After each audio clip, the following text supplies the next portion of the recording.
Hey, what is up guys, I'm KBHD here, and the Moto Z came out a few days ago. We had the Moto X before, and I don't know what Moto Y is, but I think the gap is actually appropriate because Moto Z is a totally different phone than anything we've seen from Motorola or Lenovo in the past, and I like a lot of it. So here's what's up. Moto Z is a high-end flagship spec Android phone, and it's actually two phones. There's the Moto Z and the Moto Z Force. So Moto Z is the thinner, prettier version of the flagship, 5.2 millimeters thin, 2600 milliamp hour battery, Gorilla Glass on the front and the back, and a 13 megapixel camera. And Moto Z Force is a slightly thicker version, so it's 2 millimeters thicker, and it gets a shatterproof display, a 3500 milliamp hour battery, and a 21 megapixel camera. So right off the bat, the Moto Z Force is a bit more expensive, but it's probably worth it. Unfortunately, these are also both exclusive to Verizon right now. The unlocked versions are coming later. I hate carrier exclusives, I've talked about that in the past, but what can you do? That's just the way it is with these. So my favorite thing about this phone is actually the build quality. All metal and glass, no chassis flex or any creaking of any kind, tight tolerances. Materially, this could be one of the best Moto phones ever built, and obviously they've built a lot of good phones.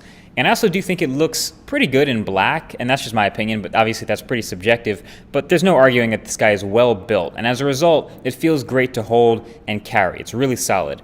There's a microSD card slot up top for expandable storage, which is awesome, and a single USB Type-C port at the bottom, which is an interesting choice, but maybe a bit premature. I don't think this is a phone where you have to get rid of the headphone jack, but they did anyway. Using the phone, I slowly got used to it thanks to just attaching a USB-C to headphone jack adapter to my headphones all the time. It comes in the box.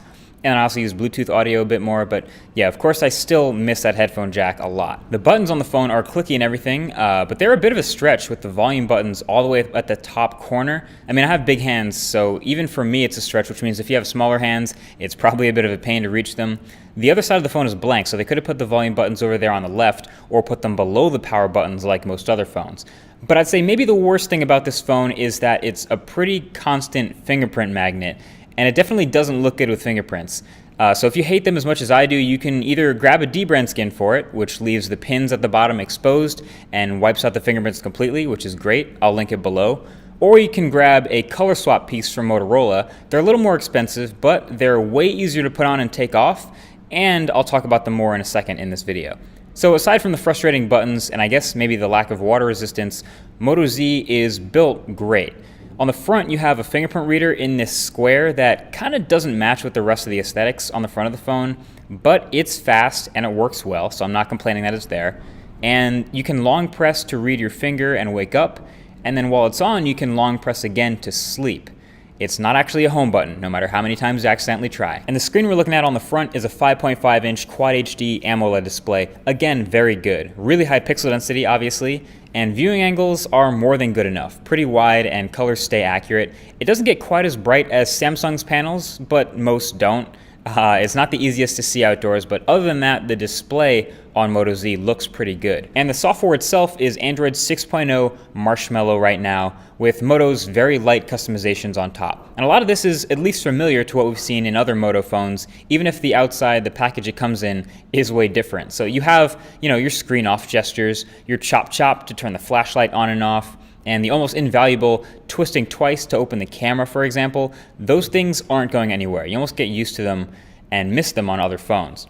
And then the inside, the UI itself is still feeling a lot like stock Android in the way it looks and feels, which is great. I'm a fan of the clean look, and I like what they did to use a lot of Google's apps as their stock apps. This is something HTC did earlier. So even in the past, there would be phones that would look and feel like kind of close to stock Android, but they still use their own separate calculator and dialer and photos apps and all these things that Google already makes.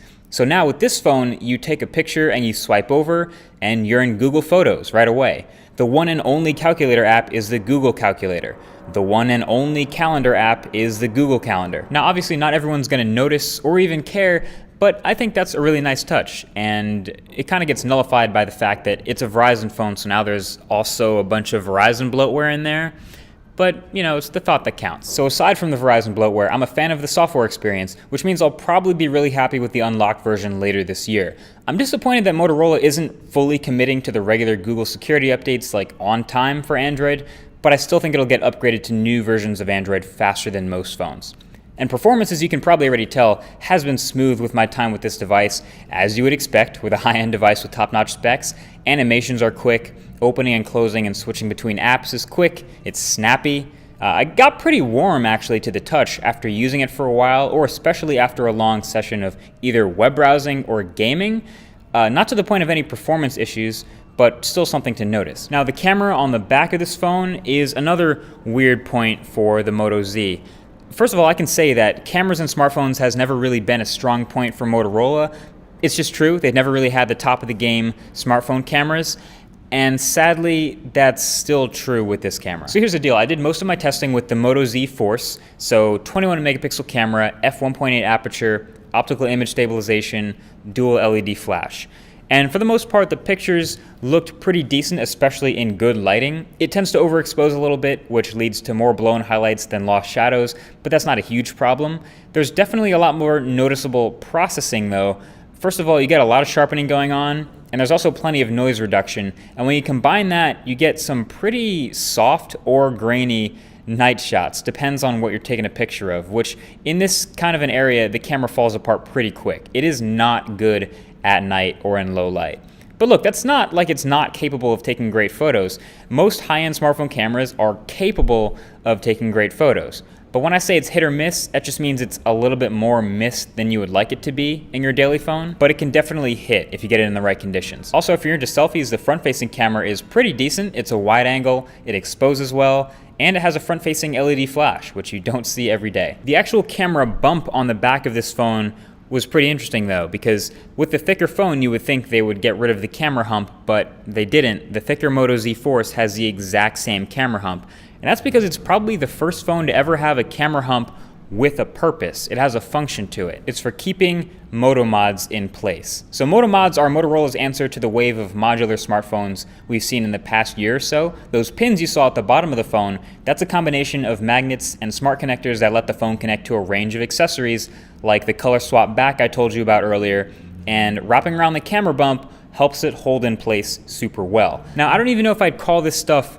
modular because you're not really swapping anything or taking anything off the phone, but I'd more just call Moto Mods modification because it's easily the quickest and easiest way to just add functionality to a smartphone just by clicking it into place. You don't have to reboot the phone, you don't have to swap things in and out, there's no buttons, there's no clicking, there's no rebooting, it's just snap it into place in 2 seconds and it's secure and it fits and it works. So here are the mods we have now. Number one is the color swap backs.